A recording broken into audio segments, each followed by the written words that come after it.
Buenos días, hoy vamos a hablar de los procesos en materia de derecho penal. Aquí tengo el Código Penal y el Código Procesal Penal de la República de Honduras. Vamos a hablar un poco de los precios. El imputado debe negociar con el abogado por etapas, los honorarios, el pago por etapas o por audiencias o por todo el proceso. Pero hay dos procesos, el ordinario y el abreviado. El abogado tendría que explicar al imputado qué es ordinario y qué es abreviado en primera instancia y cuánto vale cada proceso y hasta dónde dura cada uno y cuánto va a negociar. En este momento se cobra de 5.000 empiras a 20.000 empiras por audiencia, si es por audiencia. Y si es por proceso, por todo el proceso, pues ahí las partes. Vamos a hablar entonces de las audiencias. La primera audiencia se llama audiencia de declaración de imputado. Esta sucede 24 horas después del arresto. En estas 24 horas la persona pasa en una celda, no pasa en la prisión nacional, sino en una celda de la policía para venir a juicio. En la audiencia de declaración de imputado, si el juez estima que hay suficiente prueba, lo envía a prisión por 6 días, los 6 días para inquirir. Generalmente, esta audiencia de declaración de imputado no pasa mucho, digamos, porque el detenido puede declarar si quiere. Si él quiere, va a decir cómo sucedieron los hechos, si no, no. Generalmente, se pide al imputado que no declare, que solo dé su nombre y su dirección, porque no es bueno que el imputado declare en esta primera audiencia. A los 6 días viene la segunda audiencia, se llama audiencia inicial. Aquí se proponen pruebas, aquí ya, digamos, hay una pelea pequeña entre el juez y el abogado.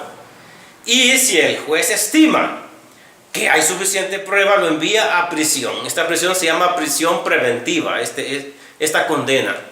Si no, pues lo deja libre. Si la persona queda en prisión preventiva, el abogado hace un escrito que se llama apelación. El abogado apela la decisión del juez y dice: no estoy de acuerdo por estas y otras muchas razones.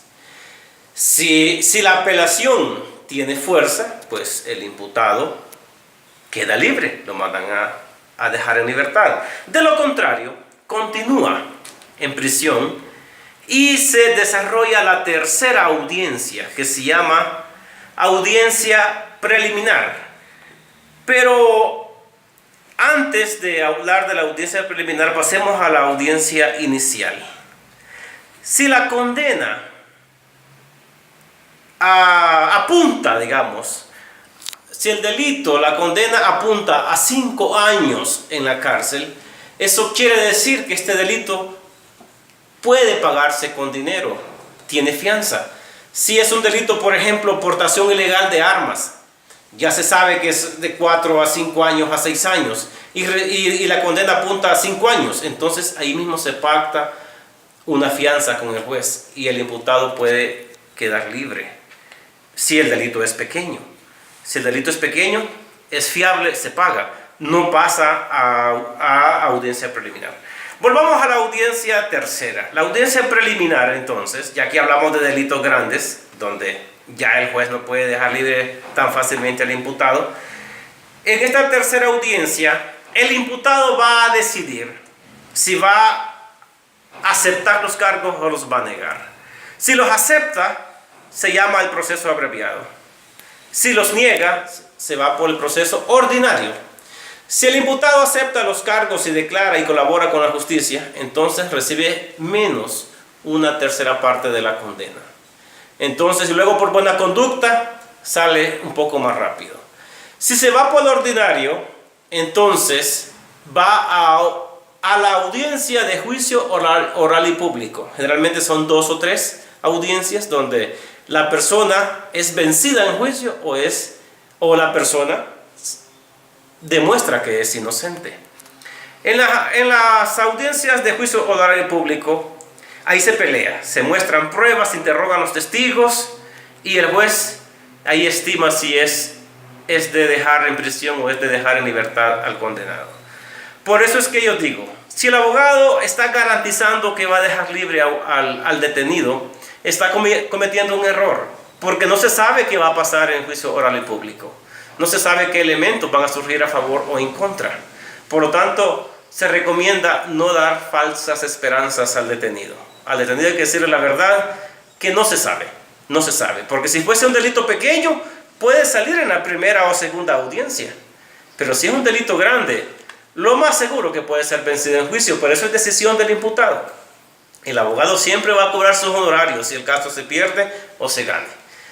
Si en juicio oral y público la persona imputada es dejada en prisión y recibe sentencia, el abogado presenta otro elemento que se llama casación. En la casación, el abogado defiende a su cliente atacando la sentencia, punto por punto. Si la sentencia es vencida por la casación, entonces el imputado queda libre. De lo contrario, queda en prisión.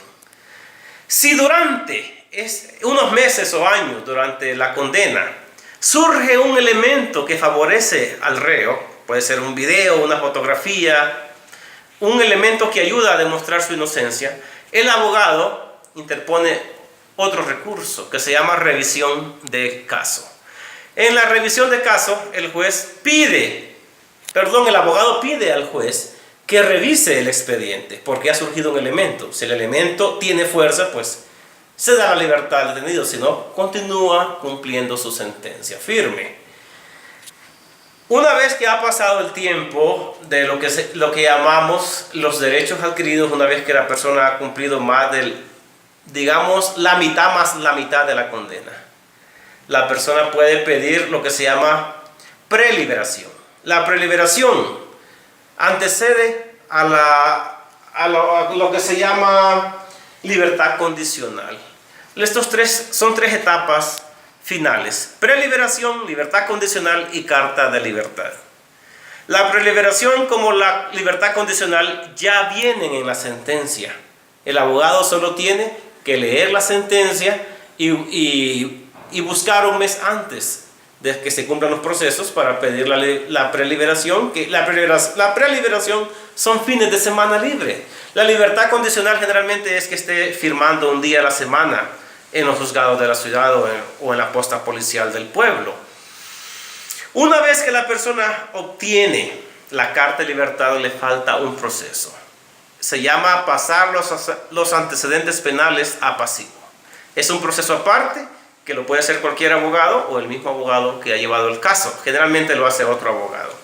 Pasar los antecedentes penales a pasivo es el último procedimiento que se debe hacer para que la persona no le salga en sus antecedentes penales que él debe un delito, sino que ya están pasados a pasivo, lo que algunos llaman borrarlos, pero la palabra correcta es pasar a pasivos, porque no se puede borrar, solo que no le sale antecedentes penales en su hoja de antecedentes penales que piden para conseguir empleo. Cualquier cosa, pues llámenme o escríbanme o búsquenme, que estoy para servirles.